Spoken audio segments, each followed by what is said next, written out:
बरोबर appointment fix झाली का? लाईट आली आहे. कसं आहे की आताच्या घटकेला महाराष्ट्रात अंधाधुंद चालली आहे. म्हणजे भ्रष्टाचार सगळ्या सीमा ओलांडून आता पुढे होत चाललाय. तर कुठेतरी आता याला थांबवण्याची गरज आहे. आताच्या घटकेला आपण बघतोय सिंचन घोटाळा असो, शिखर बँक घोटाळा असो, चरण देशमुख घोटाळा असो, पुण्यात तर एकानंतर एक, म्हणजे आधी तो जैन हॉस्टेलचा घोटाळा झाला, त्यानंतर आता पुण्याचा मुंढवा घोटाळा झाला, बोपोडीचा झाला.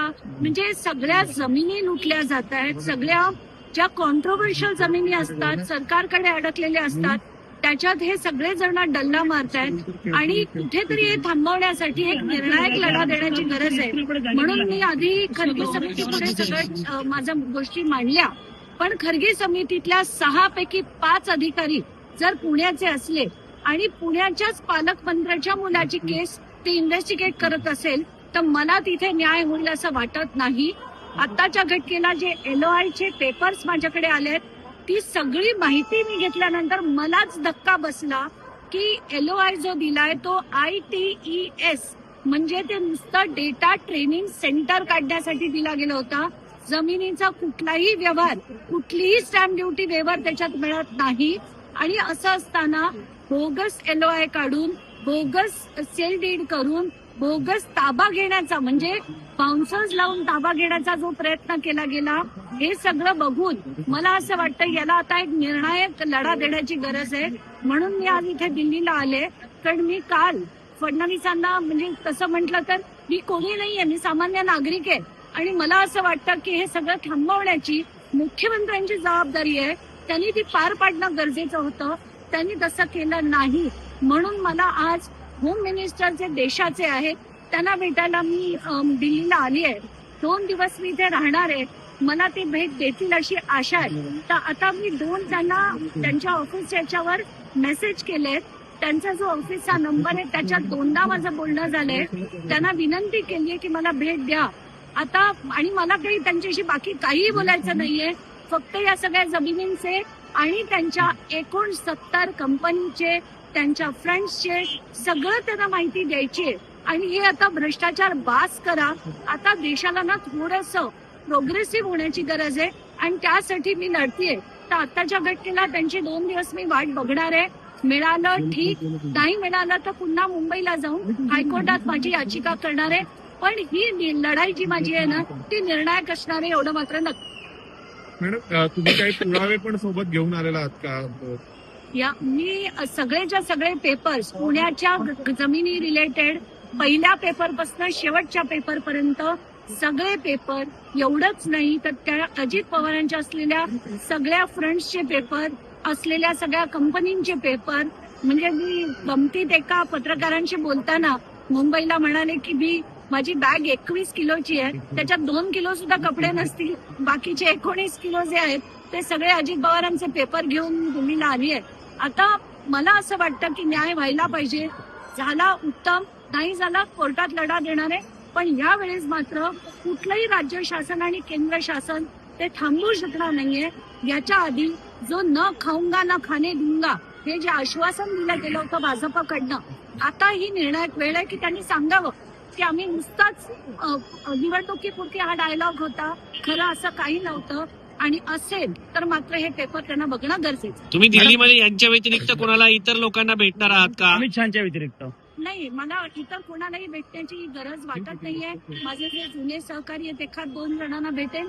पण माझा इथे येण्याचा हेतू एवढाच होता की मी अमित शहाची भेट घेऊन हे सगळे पेपर. अमित शहाकडून न्याय मिळेल अशी अपेक्षा आहे का? जर त्यांना खरंच भ्रष्टाचार कुठेतरी कमी करायचा असेल, आताच्या घटनेला महाराष्ट्रात आपण बघतोय अंधाधुंद झालीये. कुठला पक्ष कोणाबरोबर जातोय, कसल्या निवडणुका होत आहेत, म्हणजे काहीच त्याला ताळतंत्र उरलं नाहीये. आणि याला नीट करण्यासाठी आपल्या सगळ्यांना हा लढा देणं गरजेचं आहे.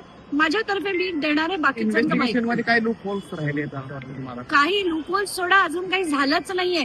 FIR अजून MIDA वर झालं नाहीये. पार्थ पवारचं नाव आलेलं नाहीये. जेव्हा 99% हे पार्थ पवारचं भागीदारी आहे त्या कंपनीमध्ये, पण त्याची नाव घालण्याची हिंमत कुठल्याही अधिकाऱ्यांमध्ये नाहीये. SIT मध्ये ती शीतल तेजवानी सारखी बाई जिला 2दा समन करून ती तिथे उपस्थित झाली नाहीये. तर सगळा हा जो अंधाधुंद कारभार चाललाय, कारण मला माहितीये ही जी कमिटी आहे त्याला पुन्हा आता खरं तर 7 डिसेंबरला त्यांची मुदत संपतीये, पण पुन्हा मुदतवाढ देतील, लांबणीवर टाकतील, हेच मला नकोय. म्हणूनच मी इथे आले. 2 वेळा मुदतवाढ दिलेली आहे ऑलरेडी. अजित पवारांना कधीच काही माहित नसतं. सिंचन घोटाळा कसा झाला माहित नाही, शिखर बँकेचा घोटाळा कसा झाला माहित नाही, जरांगेश्वर जो त्यांनी हडपला तो कसा हडपला माहित नाही, त्यांना काहीच माहित नसतं.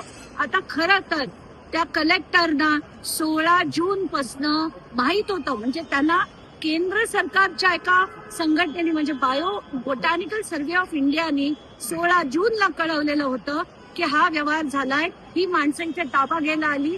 कर्तव्य होतं कलेक्टरचं तात्काळ तिथे जाऊन तिथे सगळी चौकशी लावून ते या जेवढे होतं त्यांच्या विरुद्ध FIR करून अटक करणं, पण ते देखील त्यांनी केलेलं नाही. कुठेतरी महाराष्ट्राचे मुख्यमंत्री डायरेक्ट राजीनामा घेऊ शकत नाहीत, मग त्यामुळे दिल्लीच्या हायकमांडने निर्णय करावा अशी अपेक्षा आहे का? हायकमांड या गोष्टीत मी मानत नाही. मी त्यांच्याकडे गृहमंत्री म्हणून आलेली आहे आणि आत्ताच्या घटनेला महाराष्ट्रात जी घाण करून ठेवली आहे ना या सो कॉल्ड त्रिकुटांनी, ज्याच्यात भाऊ, भाई आणि दादा यांनी जी दादागिरी चालवली आहे ना, कुठेतरी हे थांबणं गरजेचं आहे. आणि त्याच्यासाठी आत्ताच्या घटनेला देवेंद्र फडणवीस कुठचीही कारवाई करणार नाही, कारण आता त्यांना अजित पवार फार हवेसे वाटतायत. ज्या अजित पवारांबरोबर सूट त्यांना मी जेलमध्ये टाकीन, चक्की पिसीन करीन असं म्हणणारे देवेंद्र फडणवीस आता बदलले आहेत. तर मला असं वाटतं की आता जर भाजप या पक्षाला खरंच भ्रष्टाचार थांबवायचा असेल तर इथे याच्यावर कारवाई झाली पाहिजे. नाही झाली तर आपण लढू. तुम्ही म्हणताय त्या डॉक्युमेंटमध्ये काय काय आहे आणि बायफर्गेशन त्याचं करण्यात आलेलं आहे का, अमित शहा समोर सांगणार? बिलकुल, मी सगळं व्यवस्थित लावून माझं एक कव्हरिंग लेटर देखील करून आणलेलं आहे, जे तिथे मी दिल्यानंतर ते माध्यमांना देईल. पण याच्यात मी सगळेच्या सगळे डिटेल्स, जसं मी म्हटलं पुण्याच्या जमिनीचे, इतर अफाट जमिनींचे, 69 कंपन्यांचे, त्यांचे असलेले जे फ्रंट्स आहेत त्या सगळ्यांचे डिटेल्स घेऊन मी इथे आले. सेंट्रल एजन्सी मॅम, असावी असं वाटतं का, सीबीआय किंवा ईडीच्या मार्फत तपासावा? नाही, मला सरळ असं वाटतं की ही जी खारगे कमिटी आहे, ज्याच्यात 6 पैकी 5 अधिकारी पुण्याचे आहेत, आत्ताच्या आत्ता बरखास्त करा.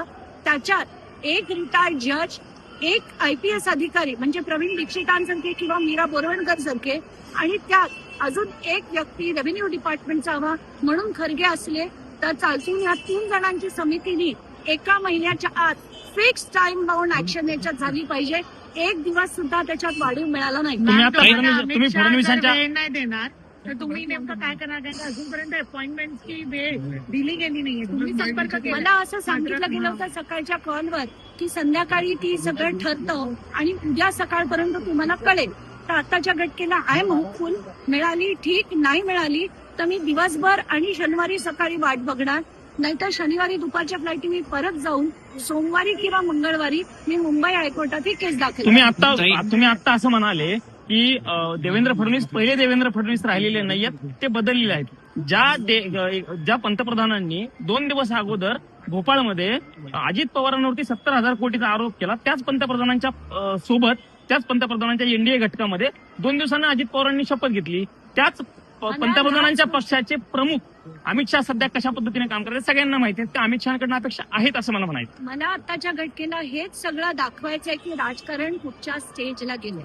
कारण जे 30 जूनला पंतप्रधान म्हणाले होते की 70,000 कोटीचा इरिगेशन स्कॅम झालाय, 2 जुलैला ते म्हणतात आणि याच अजित पवारांना घेऊन जर सगळं केलं असेल, त्यांनी जे सरकारमध्ये घेतलं असेल, तर आत्ताच्या घटनेला मला होप फार कमी आहे. तरी पण मी आशावादी आहे. मला असं वाटतं की ठीक आहे, तेव्हा झाली असेल चूक, आता जर ते नीट करत असतील, निस्तरायला तयार असतील तर माझं काम चूक सुधारण्याची संधी आहे असं म्हणायचं.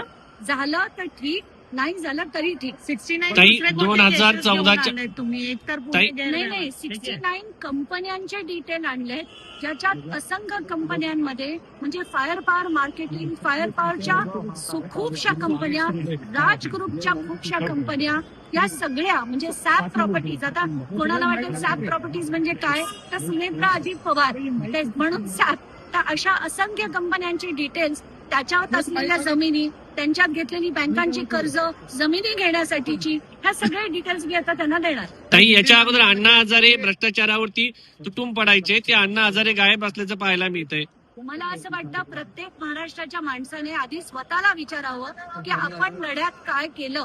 आपण सगळीकडे भ्रष्टाचार बघतोय, काय लढतोय, किती लढतोय, हा प्रश्न स्वतःला आधी विचारावा, मग अण्णा हजारेंना विचारावा. मला असं वाटतं त्यांनी अमुक कायदे, आरटीआयचा कायदा सुद्धा आणला. आता आपली वेळ आहे, आपण आपलं कर्तव्य करणं गरजेचं आहे. प्रत्येक माणसाने जर लढलं तर अशा भ्रष्टाचार हे लोक करू शकतील असं मला ताई, वाटतं. तुमच्यावरती पण आरोप विरोधी होतोय पक्षात- तुमच्यावरती आरोप होतोय की तुम्ही फक्त अजित पवारांचीच प्रकरणं बाहेर करता, बाकीचे प्रकरणं तुम्हाला दिसत नाही. मला असं वाटतं आतापर्यंत माझा लढा जो सुरू झाला तो इरिगेशन स्कॅम पासून झाला. त्यानंतर मी गडकरी, खडसे, याचे टोपे जे जालन्याचे आहेत, जयदत्त क्षीरसागर, अशा असंख्य, छगन भुजबळ, अशा असंख्य लोकांविरुद्ध काढलं. पण अमुक काढलं की म्हणतात तमुक का नाही केलं. इतकंच नाही तर काही त्यांचे जे राष्ट्रवादीचे लोक आहेत ते तर सुपारीबाज आणि काय काय काय रिचार्ज. त्याचे बोलतात, रिचार्ज वाली बाई काय, इतकी गलिच्छ भाषा बोलतात. पण आता मी त्याच्यावर चिडणं सोडून दिलंय, कारण प्रत्येकाची जेवढी बुद्धी असते ना, माणूस त्याच बुद्धीप्रमाणे विचार करतो. या लोकांची लुटण्याची बुद्धी, हडपण्याची बुद्धी, तर त्यांना ह्याच गोष्टी दिसतात. रिचार्ज आणि सुपारी या गोष्टी या माणसांच्या बुद्धीला साजेश आहे. आणि मला असं वाटतं की आपल्यासारख्या सुसंस्कृत लोकांनी असं सगळं बोलू नये. आपलं काम आहे देशासाठी काम करणंच आपण करत नाही. पण विरोधी पक्षांकडून अपेक्षा असते या प्रकरणात विरोधी पक्षांनी पण पाठराखण केली काही ठिकाणी. सुप्रिया सुळेंनी तर पार्थ पवारांशी थेट, म्हणजे पार्थने मला फोन केला आणि त्यांनी थेट पहिली पाठराखण कोणी केली असेल पार्थ पवार तर सुप्रिया सुळेंनी मला केली. असं वाटतं त्यांनी आत्या म्हणून अमुक जर पाठराखण केली असेल तर तुमचं नातं तुम्ही घरी ठेवा. राजकारणात नातं आणून चालत नाही. खरं तर त्याच्यावर बोलणं हे उचित नव्हतं, तरी त्या बोलल्या आहेत. असो, मला आत्ताच्या घटनेला एवढंच सांगायचंय की विरोधी पक्षांनी जितक्या ताकदीने लढणं गरजेचं होतं ते लढताना दिसत नाहीये. म्हणूनच आता मला जितके SMS येत आहेत, लोक म्हणतात की तुम्ही वन वुमन विरोधी पक्ष झालात महाराष्ट्रात. पण मी काही कुठलंही क्रेडिट घेत नाही. माझ्यासारखे खूप लोक आहेत, जसं विजय कुंभार आहेत पुण्याचे, जे सुद्धा लढत आहेत. पण विरोधी पक्ष ताकदीने लढत नाहीये. त्याचं कारण त्यांच्या फाईल्स आहेत आणि प्रत्येकाच्या फाईल्स देवेंद्र फडणवीसांकडे असल्यामुळे कोणाची बोलण्याची हिंमत पण नाही. अमित शहासोबत तुमच्या कार्यालयासोबत एकदा बोलणं झालंय म्हणजे दोनदा बोलणं झालंय त्यांची. अमित शहाच्या कार्यालयात. कार्यालयात. उद्या सकाळी तुम्हाला फायनल समजणार. सकाळी करू. देवेंद्र फडणवीस आप दिल्ली में आए हैं, अमित शाह छोटा से सा। मिलने वाले हो, अजित और क्या क्या पवार